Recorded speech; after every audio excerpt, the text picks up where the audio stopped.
You don't need no special education, just get on board.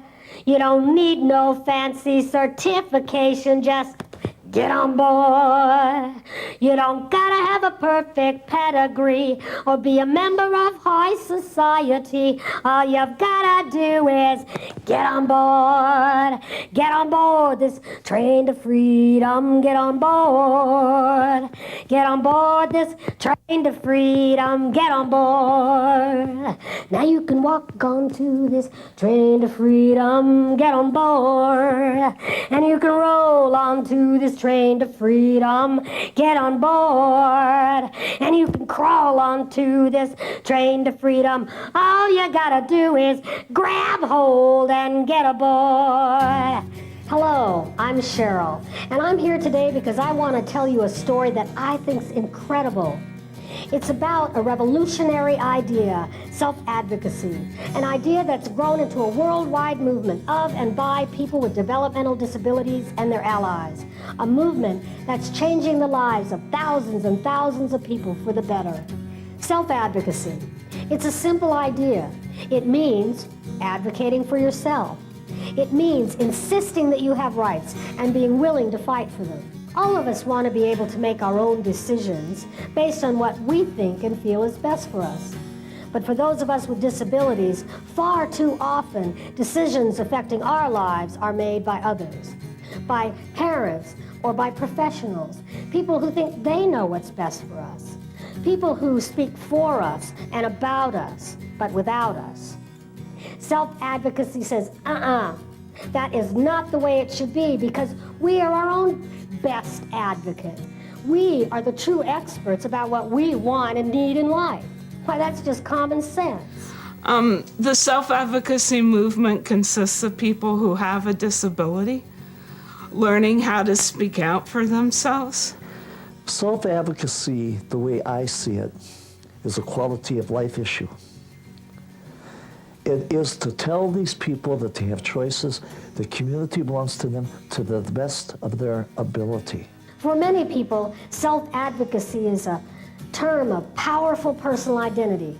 If someone says to you, I'm a self-advocate, they're saying, I have dignity and self-respect.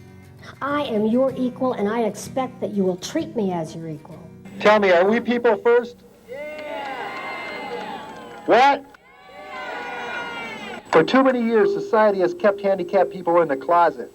The attitude has been out of sight, out of mind. I say no more. No more can we allow that kind of narrow-minded thinking to go on.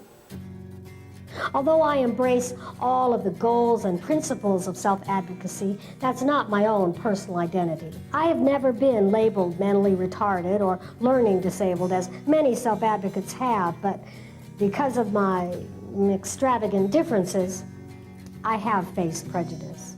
I know what it's like to be treated as if you're less, as if you shouldn't be able to even control your own life.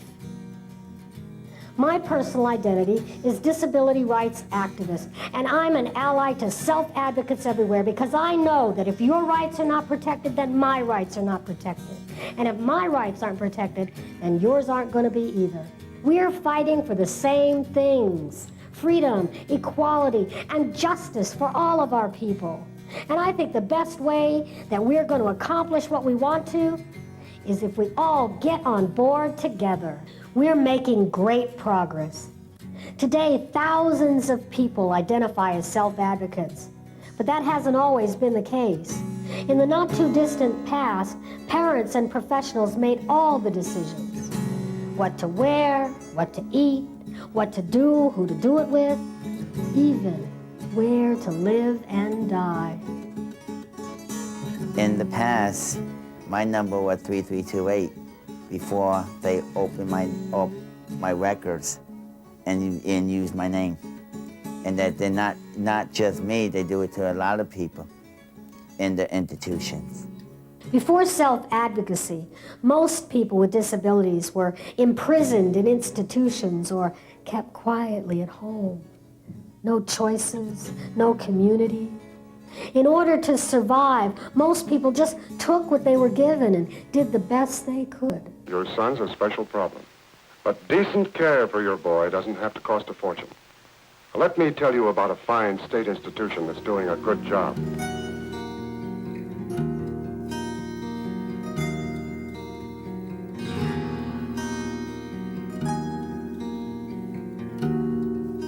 I was 8 years old when I went to the institution, and I was in a crib.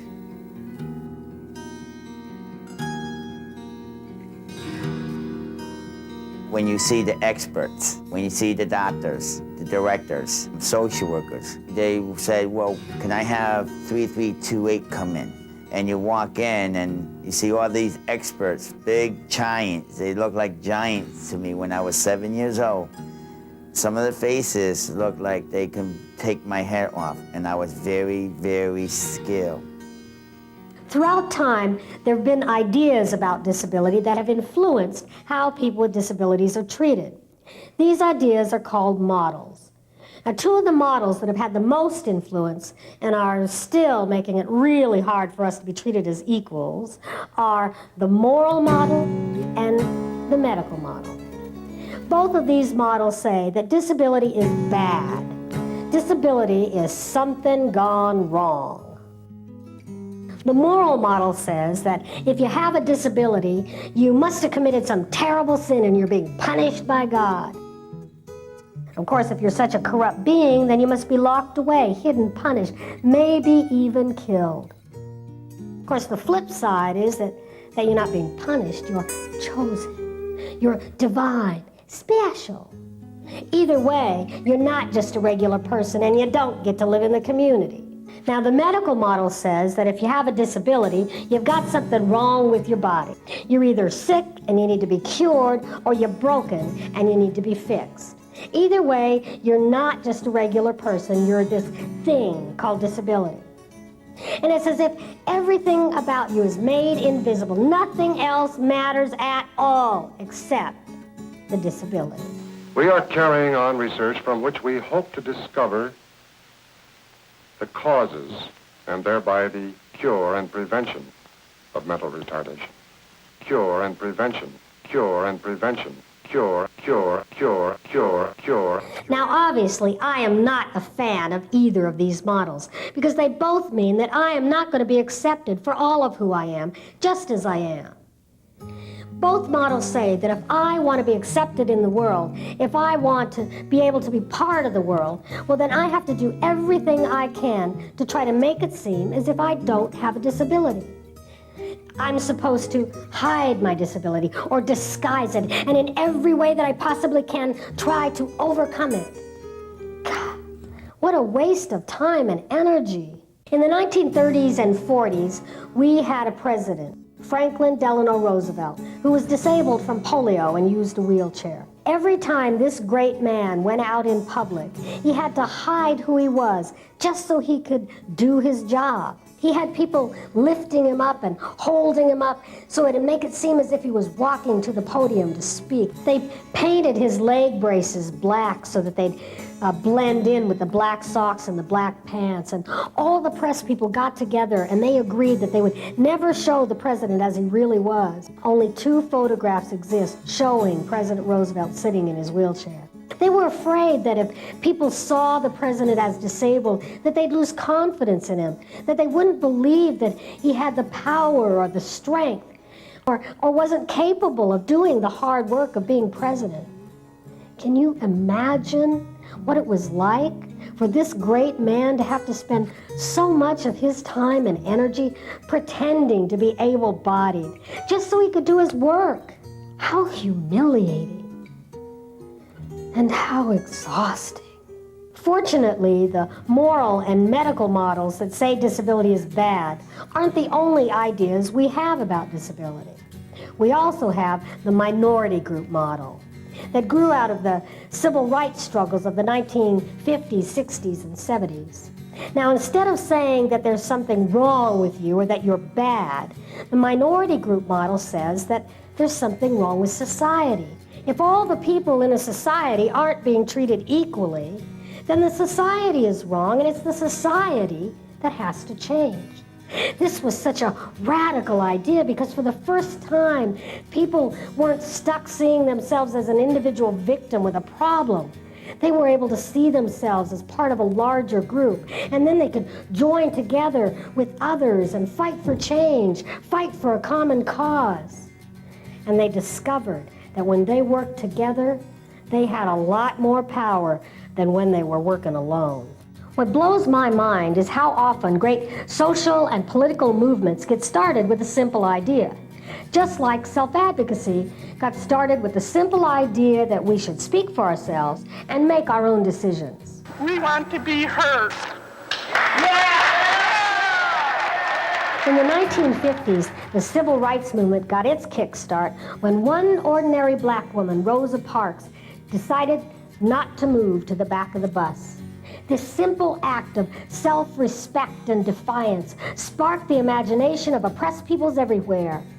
People began taking to the streets in protest. Led by Dr. Martin Luther King Jr., African-American people and their allies joined together in a struggle for freedom, equality, and justice for all people, a struggle that continues to this day and has influenced many other groups of people to fight for their rights. Martin Luther King is a real important person in my life because I feel that the civil rights movement is definitely what the self-advocacy movement is going to be the next civil rights movement, just because they had race for their issue and we have disability for our issue.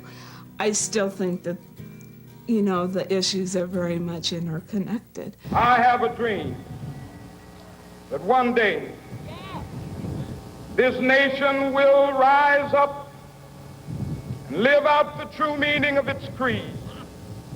We hold these truths to be self-evident, that all men are created equal. At the same time that African Americans began to organize to fight for their rights, the parents of children with disabilities began to organize to fight for the rights of their children. They demanded better living conditions and decent education. They insisted that their children were not helpless, were not hopeless, that their children deserved a chance. It was the first time that people labeled mentally retarded were viewed as having potential.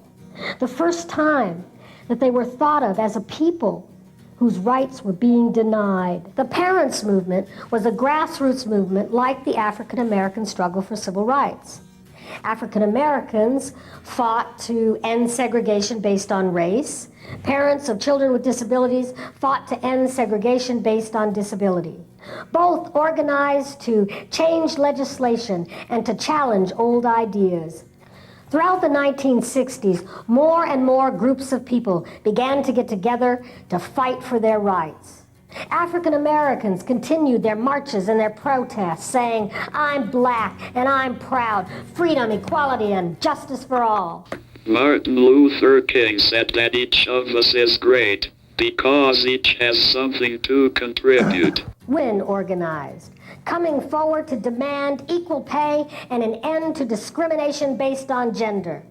Hey, hey, what do you say? Ratify the ERA. Hey, hey, what do you say? Ratify the... We are the women that our parents warned us about, and we are proud. They call themselves the Women's Liberation Movement, saying, "I'm a woman and I'm proud. Freedom, equality, and justice for all." Historically,